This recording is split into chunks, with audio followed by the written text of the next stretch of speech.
har en gave til dig. Det lyder dejligt. Det er også larm og løjer, hvis du kan huske os. Vi kan nemlig godt lide kage.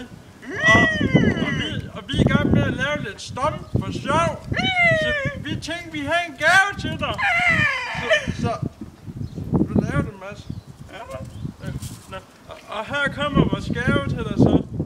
Den er ikke så lang, men den er vist fin nok, tror jeg. Den er ikke rigtig fanget. Jo. Klar, gutter.